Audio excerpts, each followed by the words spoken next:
Hello! In this Unity tutorial, we're going to continue our discussion on UI elements by talking about text. So to get started here, let's go ahead and bring some text in. In the upper left-hand corner, go ahead and select the Game Object menu, drop down to UI for User Interface, and it's the very first option, Text. Alright, so when you created that component, you'll notice that in the hierarchy, two other components were created along with it, the actual canvas itself and the event system. Just as a reminder, please do not delete the event system as it's used for handling user input such as button clicks. We're going to go ahead and select the canvas and set some properties on it. We're going to leave it as screen space overlay for the time being, and one thing we do need to change though is the UI scale mode. Let's go ahead and change that from the constant pixel size to the scale with screen size, and we're going to set the reference resolution to 1920 by 1080. A standard 2K resolution. And now we're all set to go ahead and start working with our text. So if we select on our text, we can't see it here in this smaller main camera. We're actually going to have to go ahead and double click on it in the hierarchy to be able to zoom right up to it. And then let's go ahead and scroll out with our mouse wheel so that we can see the entirety of the canvas. Alright, so this white rectangle with the small text on the left-hand corner is our canvas, and we're going to go ahead and position the text somewhere in our screen. So with it selected, let's take a look at the values of the inspector. So just like the image, if you saw the image tutorial, text has a rect transform. It's very similar to the transform component on standard Unity game objects. This is going to give you a little bit more fine-tuned control for handling these UI elements. Most importantly, we have the position X, position Y, as well as the width and height of these things. We have the anchors and the pivot, and we're going to go ahead and talk about each of them. So the first thing that you want to do is make sure that you have enough area to be able to type your text in. So before we resize this area, what I would like to do is go ahead and position the area.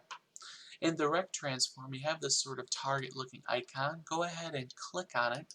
It's going to open up an anchor preset menu. So the anchoring system is a very specialized system in Unity. To give you a little bit of background about it, the Unity project that you're developing right now is going to be displayed on a screen. A screen has a certain resolution associated with it. We can actually see what that resolution is going to be here. We can test it on different resolutions. Right now it's a free aspect. So the free aspect means we can drag this to any position or size, and this is just going to be a randomized aspect ratio. But Unity provides a bunch of predefined ones, such as the 1024 by 768 standard 1K resolution, the 16 by 9 aspect ratio. If you'd like to add custom ones, you can go ahead and click on the little plus here and then give it a name, so like 2K, and then here you could type in the 1920 by 1080 and go ahead and press OK, and it will show up as an option there. The reason why the aspect ratio is important is because it is the size of the screen that this project is going to be displayed on. The anchoring system is going to tell the UI elements what to scale with respect to. What that means is, let's go ahead and take a look back at the scene. So you'll notice right here, these 4 triangles in the center, these are your anchors.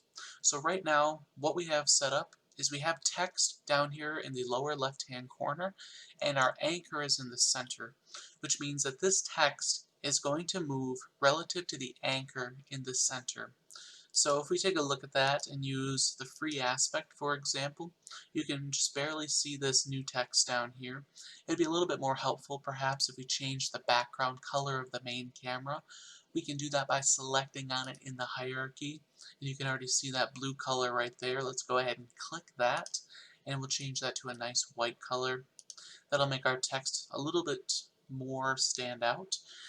And then what we're going to go ahead and do is move the aspect so you can see how the text is moving and scaling. It is helpful to side by side the game view and the scene view, just so that you can see how the canvas is being rescaled as well as how the text is responding to this. So you'll notice that as we resize this, the text is moving all over. It looks like when we get a mobile type display, it looks like the text is almost in the center. when we have a very wide screen, the text is almost in the very lower left-hand corner. It's kind of just moving around. The anchors are going to tell it what to scale relative to. So let's go ahead and select back on the text. And what we're going to do is we're going to click on this little target icon, and I'm going to say, I want you to scale relative to the bottom. So let's go ahead and hold down Shift and Alt, and go ahead and click on this bottom one here. So again, hold down Shift and Alt and click on the bottom one. You'll notice that in the anchor presets, what we're currently in right now, it gives you a little bit of a description. It's setting the pivot and the position of this UI element. We'll talk about the pivot here in just a moment. But all you need to know is that by holding down Shift and Alt and clicking on this anchor preset, it's going to automatically position that UI element in the bottom center of the screen. And you can notice that the anchor that was originally in the center now got moved down to the bottom. Let's go ahead and make this text a little bit bigger. So we're going to change the width and the height. Maybe we'll change this to like 500 by 250. So a little bit bigger. And let's change our font size as well. So we'll change that to something like 100. I think that would be a good value. And then we can go ahead and, of course, change what our text is. My first text. And you'll notice that it actually started wrapping around. And we'll talk about that property here. This is, oh, our text is suddenly gone.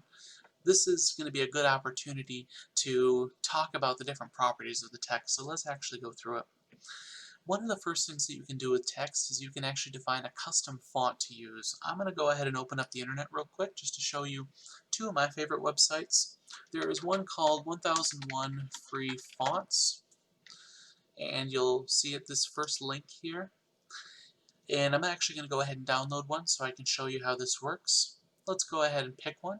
Free for personal use. Alright, we'll go ahead and download that.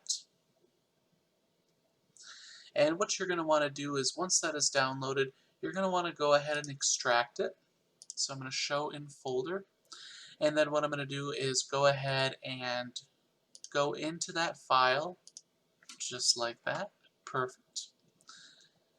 And then here, there's going to be one important thing, and that's going to be this file here. If you right click on it and click properties, it's going to be an OTF. You'll also have a .tff or a typeface font.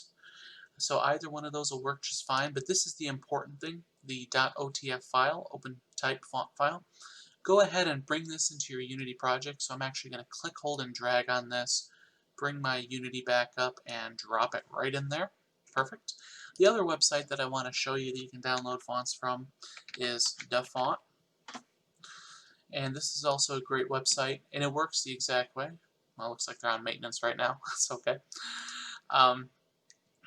You can download fonts from that website for free as well and extract them, and then all you need to grab from them is the .otf file or the typeface font file.